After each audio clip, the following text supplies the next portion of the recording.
नमस्ते। आज का हमारा पाठ है दुर्वा भाग 2 पाठ संख्या 12 शहीद झलकारी बाई। ये एक एकांकी है। एकांकी का अर्थ होता है एक अंक का नाटक।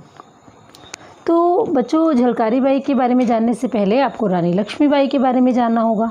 आपको रानी लक्ष्मीबाई के बारे में तो सबको ही पता है कि वो एक बहुत बड़ी वीरांगना थी और उन्होंने अंग्रेज़ों के कई बार दांत खट्टे किए, अर्थात उनका कई बार डटकर मुकाबला किया और उन्हें कई बार हराया। हालांकि बहुत कम लोग जानते हैं कि हमारे देश में एक ऐसी भी वीरांगना रही हैं। वीरांगना का अर्थ होता है वीर स्त्री, जिनका नाम लक्ष्मीबाई से भी पहले आता है। उन्हें भारत की दूसरी लक्ष्मीबाई कहा जाता है और उनका नाम है झलकारी बाई। वो रानी लक्ष्मीबाई की हम शक्ल थी। रानी लक्ष्मीबाई की महिला सेना में वे एक आम सैनिक की तरह शामिल हुई, परंतु अपनी योग्यता के कारण वे लक्ष्मीबाई की सलाहकार बन गई और देश की रक्षा के लिए उन्होंने अपने प्राणों का बलिदान दिया। तो आज का जो पाठ है वो पाठ इसी शहीद झलकारी बाई के बारे में है। तो आइए अब शुरू करते हैं पाठ। इनके बारे में बाकी जानकारी आपको पाठ पढ़ने पर मिल जाएगी। ये एक एकांकी है। इसमें पहला दृश्य जो दिखाया गया है वो इस प्रकार से है। सन 1857 ईस्वी की बात है। रानी लक्ष्मीबाई अपने महल में चिंतित अवस्था में बैठी है। उन्होंने रानी का वेश धारण कर रखा है। रानी के बिल्कुल सामने नाना साहब बैठे हैं और उनके कुछ विश्वास पात्र मंत्रीगण बैठे हैं। उनके पास ही पलंग पर रानी का दत्तक पुत्र, दत्तक का अर्थ होता है गोद लिया हुआ पुत्र, जिसका नाम है दामोदर राव, बैठा हुआ है। तो ऐसा एक दृश्य पहले दिखाया गया है। लक्ष्मीबाई अपने विश्वास पात्र मित्रों से और जो उनके सामंत वहाँ बैठे हैं उनसे कहती है, झांसी के वीरों, अंग्रेज़ों की विशाल सेना ने झांसी को चारों ओर से घेर लिया है। हमारी सेना में अनेक योद्धा वीर गति को प्राप्त हो चुके हैं, अर्थात वो अपने प्राण दे चुके हैं। कुछ सरदार अंग्रेज़ों से जाकर मिल गए हैं। आज हमारे सामने एक ही रास्ता बचा है कि हम किले का फाटक खोल दें और अंग्रेज़ सेना को युद्ध के लिए ललकारें। झांसी की रक्षा के लिए अपने प्राणों के बलिदान का अवसर आ गया है। तो यहाँ पर रानी लक्ष्मीबाई झांसी के वीरों को संबोधित कर रही है और उन्हें कह रही है कि अंग्रेज़ों ने इस किले को चारों ओर से घेर लिया है। अब हमें जो है बस यही करना है कि हम किले का फाटक खोलकर अंग्रेज़ों का मुकाबला करें और अपने प्राणों का बलिदान देने के लिए तैयार रहें। जो उनके मंत्रीगण सामंत हैं वो कहता है, रानी माँ, झांसी पर अपने प्राण न्यौछावर करने के लिए हम हमेशा तैयार हैं। दामोदर राव की सुरक्षा का प्रबंध भी हम कर लेंगे, लेकिन जानबूझकर अंग्रेजी सेना के सामने जाकर प्राण देने में कोई समझदारी नहीं है।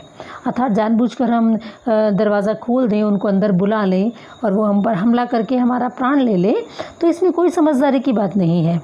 तो इससे उचित तो यह होगा कि किसी तरह किले से सुरक्षित निकलकर हम फिर से अपनी सेना को संगठित करें, अर्थात अपनी सेना को इकट्ठा करें और अभी हम इस किले से चुपचाप निकल जाएं। अब लक्ष्मीबाई जी कहती हैं, मैं आपकी योजना से सहमत हूँ, अर्थात मुझे आपकी योजना पसंद है, लेकिन अब इस अंग्रेज़ सेना का घेरा तोड़कर किले से बाहर निकल पाना आसान नहीं है। अर्थात अंग्रेज़ सेना ने उन्हें चारों ओर से उनके किले को घेर रखा है। तो रानी लक्ष्मीबाई कहती है कि अंग्रेज़ सेना के इस घेरे को तोड़ना, क्योंकि उनके सैनिकों की संख्या बहुत ज़्यादा है, तो हमारे लिए बिल्कुल भी कोई आसान काम नहीं है। आप तो जानते ही हैं कि अंग्रेज़ों के भेदिए महल के भीतर भी हैं। भेदिए जो अंग्रेज़ों को जाकर महल के भीतर का हालचाल बताते हैं, तो वो भेदिए, उनको भेदिए कहा जाता है। ये गद्दार हमारी छोटी छोटी सी बातें अंग्रेज़ों तक पहुंचा रहे हैं। ऐसी स्थिति में चूहे की तरह बिल में घुसे रहने से तो अच्छा है हम शेर की तरह शत्रु पर टूट पड़ें, अर्थात हम छिपकर यहाँ से ना निकलें और हम अंग्रेजी सेना का मुकाबला करें। तो नाना साहब कहते हैं, महारानी, आप जैसी वीरांगना को हम मरने के लिए अंग्रेज़ों के सामने नहीं धकेल सकते। मैं सामंत की बात से सहमत हूँ।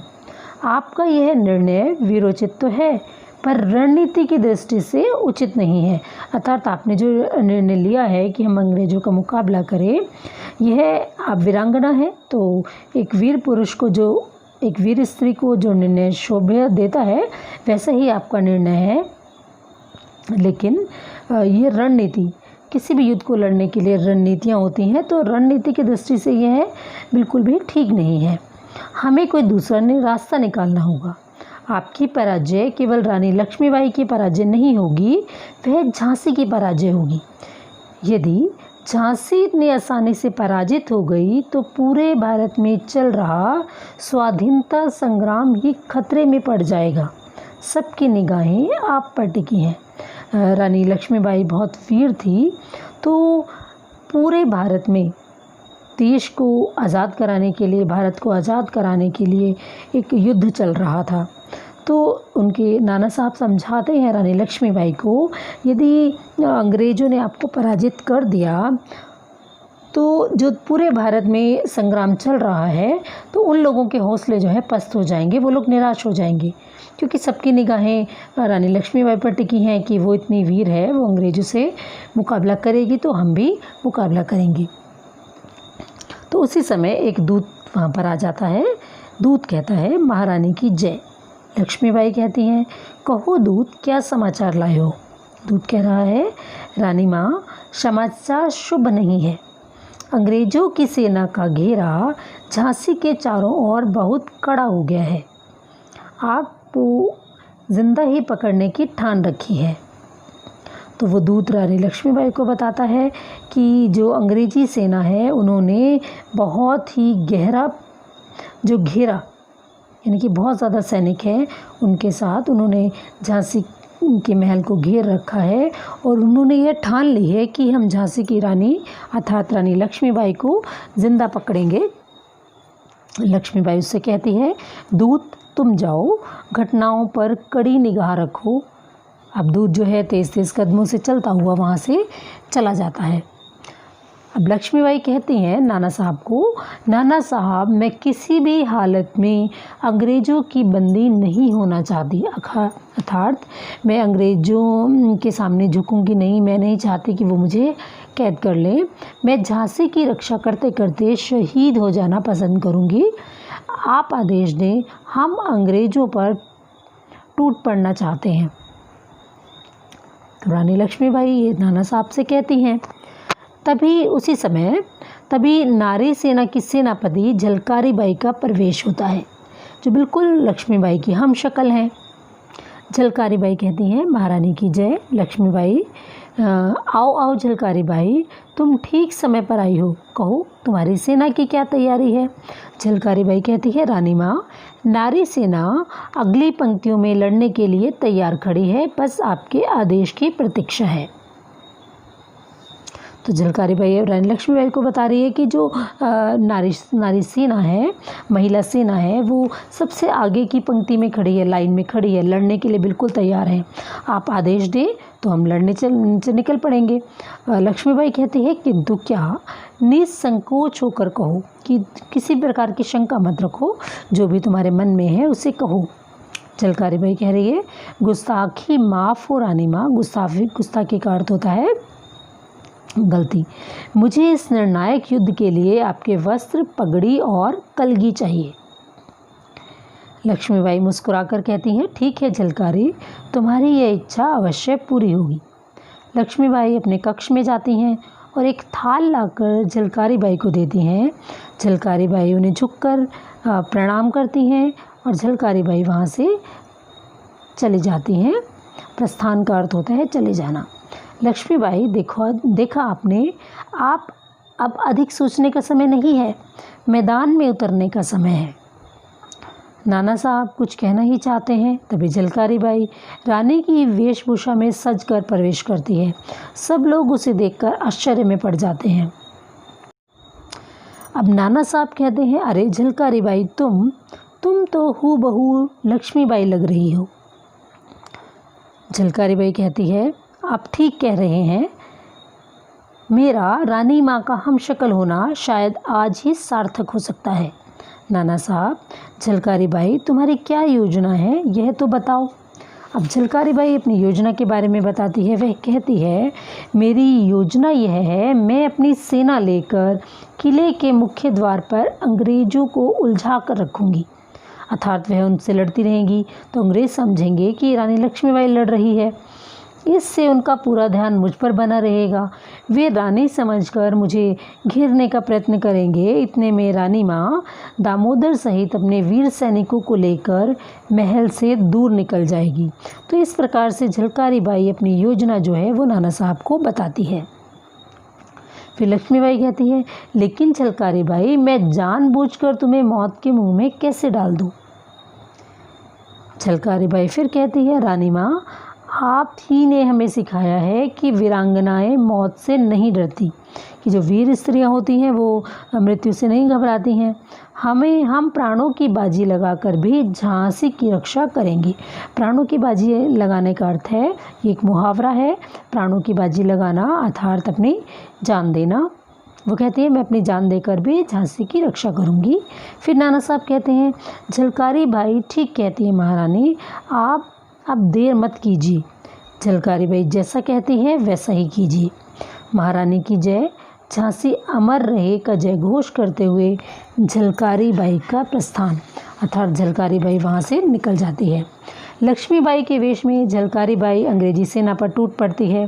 अंग्रेजी सेना को काटती हुई झलकारी बाई आगे बढ़ती है। नारी सेना भी शत्रुओं को काटती हुई युद्ध कर रही है। झलकारी के शरीर पर अनेक घाव लगे हैं, वह निढाल है। यह देखकर जनरल अपने सैनिकों को हुक्म देता है। तो इस तरह झलकारी बाई के बीच और अंग्रेजी सेना के बीच भयंकर युद्ध हो रहा है। निढाल का अर्थ होना है बिल्कुल थक जाना। जो जनरल है वो अपने सैनिकों को आदेश देता है। जनरल रोज़ जिसका नाम है, जनरल रोज़ सैनिकों से कहता है, सैनिकों झांसी की रानी को जिंदा पकड़ना है, चारों ओर से घेर लो इसे। अब सभी सैनिक रानी को जिंदा पकड़ने के लिए चारों ओर से घेरने लग जाते हैं। अंग्रेजी सेना आगे बढ़ती है और निढाल यानी कि थकी हुई झलकारी बाई को बंदी बना लेती है। जनरल रोज़ कहता है, झांसी की रानी तुम बहुत बहादुर हो, हम तुम्हारी बहादुरी को सलाम करते हैं, लेकिन अब तुम हमारी बंदी हो। झलकारी बाई कहती है, जनरल झांसी की रानी को जिंदा पकड़ना तुम्हारे बूते की बात नहीं, अर्थात तुम्हारे बस की बात नहीं है। वह जीवित रहने तक स्वतंत्र ही रहेगी। रानी झांसी की जय। इतना कहकर झलकारी बाई बेहोश हो जाती है। जनरल रोज़, क्या यहाँ कोई है जो इसे पहचानता हो? तभी एक सैनिक वहाँ पर आ जाता है और वह झलकारी बाई को पहचान लेता है। सैनिक कहते हैं, जनरल आपका शक ठीक है, यह लक्ष्मीबाई नहीं, उनकी हमशक्ल झलकारी बाई है। जनरल रोज़, इस औरत ने तो कमाल कर दिया। झलकारी बाई का मृत शरीर धरती पर पड़ा है और जनरल रोज़ अवाक खड़ा देख रहा है। पर्दा धीरे धीरे गिरता है। तो इस तरह से झलकारी बाई ने अपनी वीरता को प्रदर्शित किया और अपने प्राणों का बलिदान दिया और शहीद कहलाई। वह भी लक्ष्मीबाई की तरह बहादुर थी, लक्ष्मीबाई की हमशक्ल थी और इस तरह से उन्होंने अंग्रेज़ों को भी आश्चर्य में डाल दिया अपनी वीरता से और जिस तरह से उन्होंने उससे युद्ध किया। तो ये था आपका पाठ शहीद झलकारी बाई। अब इस पाठ से संबंधित प्रश्न उत्तर एक अगले वीडियो में आपको मिलेंगे। अगले पाठों की जानकारी के लिए मेरे साथ बने रहिए। मेरे चैनल को लाइक कीजिए, सब्सक्राइब कीजिए और कमेंट करना ना भूलें। धन्यवाद।